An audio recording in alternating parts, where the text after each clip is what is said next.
Hey up, welcome to Offside and on Tap with me, Tricky, the weekly Premier League prediction show where you get a free pass from the missus to have a cold beer. Fantastic. Where have you all been? How have you all been? International break successful for England, wasn't it? Qualified for next summer's World Cup. The entertainment sorted for next summer. We're going to have barbecues, beer, football, and for me, the small matter of a stag do sandwiched in between it all. Absolutely awesome, can't wait. But speaking of sandwiches, we're back to the bread and butter of the English Premier League, aren't we? This weekend, fantastic, we love it. We do miss it when it's not on though, I certainly do. Much better than England games. But before we get into football and what happened in the last round of games, it's obviously beer of choice time. So here we go. This is my pick for this week. Gone with this little German beauty. It's called Dab. You can see that very well. A Dortmunder Export. It's a 5% light lager. And having just had a little taste, got a bit of the Stella vibes about it, which I really like Stella. So cheers everybody. Very, very nice. But apparently a dab is also a phrase or a word for this. So, down with the kids. Right, let's get into last week, or not last week, but the last round fixtures from the Premier League. So what happened? Well, a big change, wasn't there? The lead changed hands, and Arsenal leapfrogged Liverpool into first place in the Premier League. Big changes. Another late conceder from Liverpool to lose another game against Chelsea, having lost to Crystal Palace the previous game. So, a bit of payback from the Premier League for the late goals Liverpool scored earlier in the season. Massive goal in the context of the season. Obviously, Galatasaray sandwiched in between as well in the Champions League. Liverpool. Manchester City, dour game against Brentford, but they edged it, and that was down to the pure class of Erling Haaland. Absolute beast mode has been definitely put into gear with him this season. Spurs and Bournemouth holding top 4 places, surprisingly. Wouldn't have expected that at the start of the season. Doing really well, both teams. Crystal Palace, 19-game unbeaten streak, came to an end finally, very much like Brock Lesnar beating The Undertaker at WrestleMania for his streak. But I'm sure you don't want to listen to wrestling talk, even though I would love to do a little bit of that. We've got some business to do, haven't we? But we obviously had a couple of predictions from the last week's games. We had myself, Tricky, 5 points, 5 correct results, but no correct scores. Just the one commenter, thanks Lyndon. 9 points, smashed me out of the park. 2 correct scores, and they were Arsenal to beat Forest 2-0 and Villa to beat Burnley 2-1. Very well played, got those games. And 9 points, you won the week. You beat Tricky, well done mate. Let's get into it. Let's go into week 8 game predictions.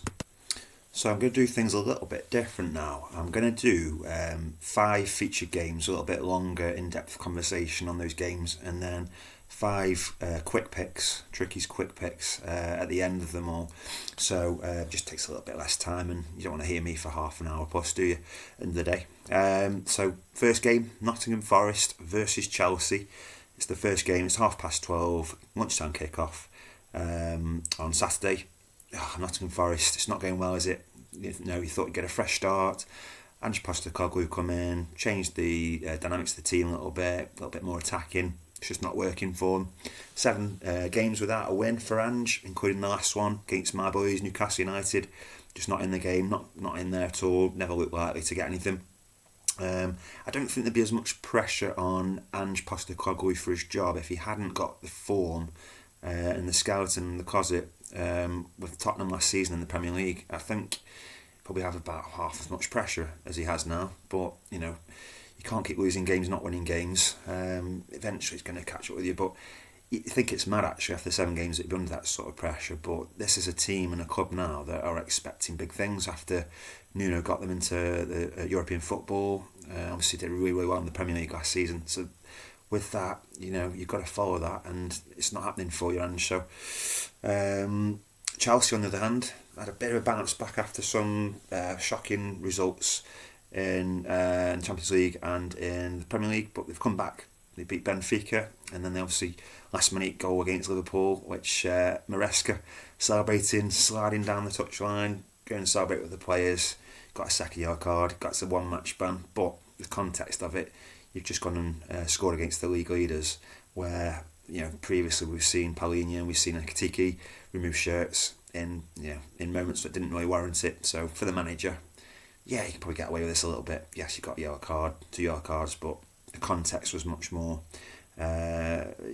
appreciative of that moment. So Chelsea defence decimated by injury, but they still managed to get the job done, which is really, really incredible, especially with the goalkeeping blunders and defensive blunders that they've had, and to get defenders injured more often. But yeah, undefeated Chelsea in the last 4 games at Nottingham Forest in the Premier League, 3 wins and a draw. It's going to be an interesting battle in the midfield between 2 of the hot topics at the moment in the midfield in the Premier League. You've got Caicedo and you've got Anderson. They sort of do similar jobs but in a different way. Anderson's very much more physical, robust, knock you off the ball, where Caicedo sort of reads the game well, intercepts passes and then plays quick balls forward. Anderson likes to look forward as well, and it's going to be a really interesting battle with those 2. Really looking forward to it. But I just feel like there's going to be more misery, unfortunately, for Ange and co, the tricky trees of Nottingham Forest. I'm going to pick Chelsea to win this game 3-1. We've got Brighton at home to Newcastle United. The boys, the Mags, Saturday, 3 o'clock kick-off. Don't get many 3 o'clock kick-offs anymore, Newcastle, but you've got one here after the international break.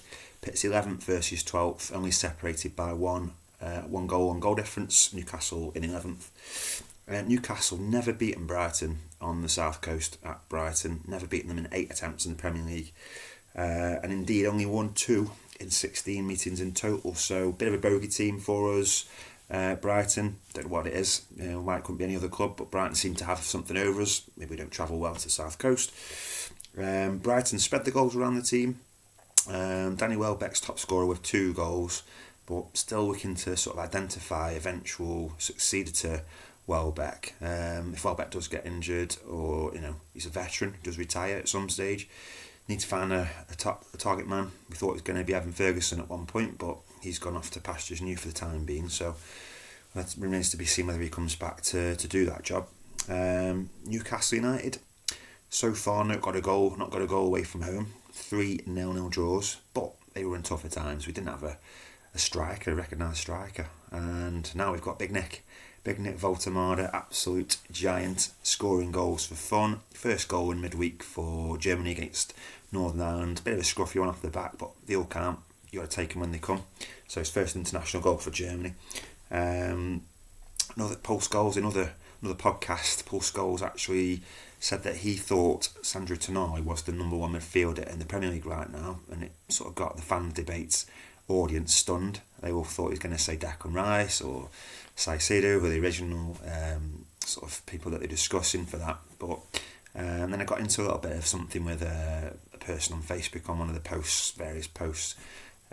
He said that Caicedo was better than Tonali because he'd scored 3 goals this season. Thinking, well, that's not really a debate. That's just 3 goals in one short space of time. How does that actually make him a better player than Tonali? Absolutely crazy. Chelsea fans deluded. So yeah, Tonali for me is an all-round, his engine. Yes, Caicedo does all those things, but Tonali just seems to cruise around the pitch and do everything, box to box. So for me, he's a little bit above that level. But yeah, Chelsea fans always blinking, aren't they, for their own team, of course. See Newcastle keeping the same starting 11 as before. Don't see any changes to that. Obviously, Wissa's still out. They've got to break this hoodoo, and I think we might just do it. I think we might keep another clean sheet. I'm going to go for Newcastle. Tough battle, but I'm going to go for Newcastle to get 3 points, 1-0 to Newcastle. The next game that I'm going to predict is a potential show stealer for the weekend, Crystal Palace versus Bournemouth. Saturday, 3 o'clock. It really could steal the show. Lots of fantastic players on show and form. Both teams playing really entertaining, effective and exciting football. Really good on the counter-attack and put fear into defending teams. Absolutely brilliant at the moment.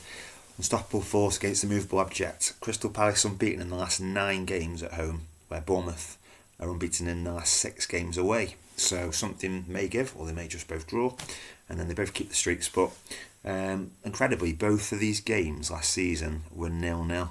Dour 0-0 games, and yeah, you wouldn't have thought that, would you, with all the attacking flair on show. But I'm expecting an end-to-end match in this, bit of basketball style, goalmouth to goalmouth, with both teams in the top 6 doing really well, not a lot to lose, playing really well. Go for it. I think they will go for it. If it's another 0-0, then I'd be absolutely stunned, if I'm honest with you. Star players in both teams. You got Mateta, Crystal Palace, who, I can't understand how people didn't come in for him this summer. Thought he would be an obvious choice for a lot of teams. Went with younger targets, but Mateta making his French debut as well this week. Congratulations to him. And Semenyo, I've said enough about Semenyo in the last few weeks. Just incredible. Absolutely incredible. He's going to be a future star. Absolutely amazing player. Does everything. Tend to find after a team loses a long streak, like Crystal Palace have after losing to Everton, that they tend to then lose again straight after. So on that basis, I'm going to go for a Bournemouth 2-1 win in this fixture. Next game I'm going to preview is Fulham versus Arsenal, Saturday, 5:30 kick-off in the Premier League. London derby. Arsenal have only lost one of the last 18 London derbies that they've played in. So really good form on that basis for them. Fulham, they're struggling a little bit defensively. Conceded 11 goals in the first 7 games. And of the 8 points they've actually accumulated, they've had to come behind to gain 5 of those points. So a little bit of weakness going behind in games, but they've come back and got a few points from that. But could really do with starting to start better in games for them. Had a little bit of an issue with strikers in the last couple of games. Muniz, Jimenez, injuries. But Josh King, what a little diamond he is. 18 years old, coming in to play at the front for him, and he looks a real good player. Exciting, quick, can dribble, scored a goal or 2 already. He's bound to have Premier League scouts sniffing around him already, as they do. So watch out. Remember the name Josh King. Arsenal watched the game against West Ham. West Ham on a bit of a downer, but new manager in. But watching the game, how it's noticeable how much they went for it and how attacking they went. You got Timber playing.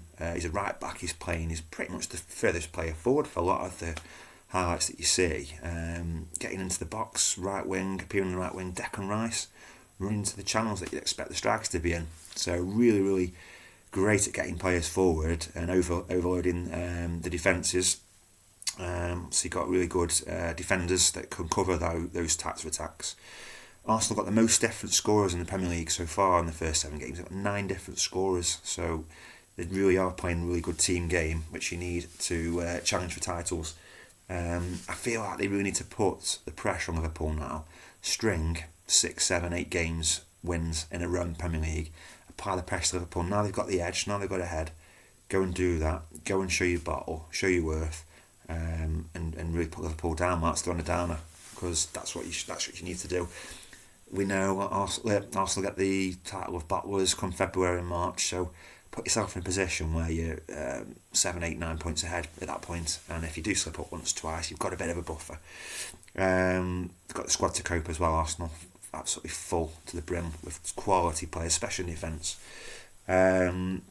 I really think the start of that streak that I mentioned could start in this game. I think it'd be a comfortable 2-0 win to the Arsenal. Liverpool versus Manchester United, 4:30 on Super Sunday. A rivalry like no other. Absolutely, probably the biggest game in English football, arguably, for many, even though it's not a City derby. It's a very massive fixture. 2 most successful teams in English football. It's been very one-sided though in the games at Anfield in recent seasons between the 2 teams, as you'd expect perhaps from the success that Liverpool had. Man United haven't won there since January 2016. Wayne Rooney scored a late winner, so that's nearly 10 years ago, but that's obviously long form. So recent form, Liverpool lost the last 3 in all competitions, all away from home, so back at Anfield now. And they're missing a couple of, missing certainly Alisson in goals, that little bit of leadership from the back. World class goalkeeper. He's been out. The keeper that's come in has done really well, but you just have that solidity with Alisson, and that knowing that defence, knowing the keeper, knowing the things that it's going to do. Van Dijk, all of a sudden, he's getting beaten by attackers. You've not seen this in however many years he's been in the team. Suddenly players are getting past him and going past him with the ball. Is he on the sort of the end of a top sort of career? I don't know. I don't want to write off a player who is, well, definitely been one of the best Premier League defenders of all time, but maybe a little bit. Salah as well. Watching him in the game against Chelsea, I mean, he put, I don't know how many shots it was, right between the posts, but over the bar, and it was Johnny Wilkinson-esque. Johnny Wilkinson would have been very proud of those efforts, but also got a bit of stick from pundits not tracking back. Conor Bradley was getting overloaded by Cucurella, obviously coming through and playing with the wingers, going forward, overloading, and then ultimately came off injured, Bradley. But yeah, Salah not coming back, not tracking back, exposing that side for Chelsea to effectively go and get down there. I just think Liverpool have got a real big problem, in the sense of a good problem. You've got world class players, but you've got to try and get Wirtz, Ekitike, Isak, get all three of them into the team. £300 million plus players into the team, and that would mean a change of shape, a change of philosophy for the manager. Will he do it? Effectively, you've got to get them all in somehow, and it's a really big challenge. I don't think it was quite thought through. I think they just went in, yes, let's go and get those players, they're available, let's go and pay the money, but they've not actually worked out the best way of playing them yet. Alongside the likes of McAllister, Szoboszlai, Gravenberch, which one of those do you take out to fit Wirtz in?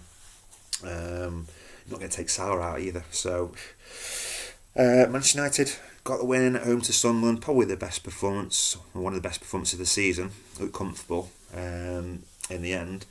And the likes of Mason Mount's back, playing on the left wing, looked really sharp, looks back to his best. United would have hoped him to be like that, but when he signed for, was it 75 million? It was something ridiculous like that. I can't remember the exact amount, but he looked sharp, he looked good. Obviously goal, Sesko also got a goal, he's got two now, he's on a roll like butter, but he needs service into the box. He's 6'5" striker, and Man United put 7 crosses into the box all game. I find that baffling. You've got a big target man, put a few more crosses into the box, see what happens, see if he can score some more. But yeah, got the win, got the clean sheet.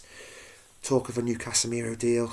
I was reading that yesterday and thinking, why would you do that? That's almost like saying, well, yes, it's going to be a lower deal, but like saying he's going to play games, but you've got other players in there that should be playing. Mainu, I keep going about it, he should be in there, he should be doing that job.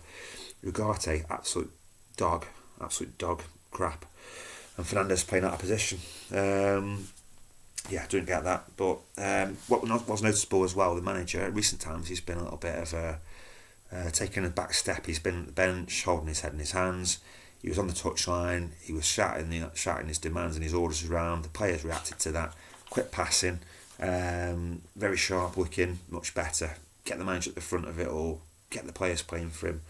You need that. But again, astonishingly, Man United haven't won back-to-back Premier League games for 20 months. Absolutely, you just don't hear that happening to clubs like Man United, as big as Man United.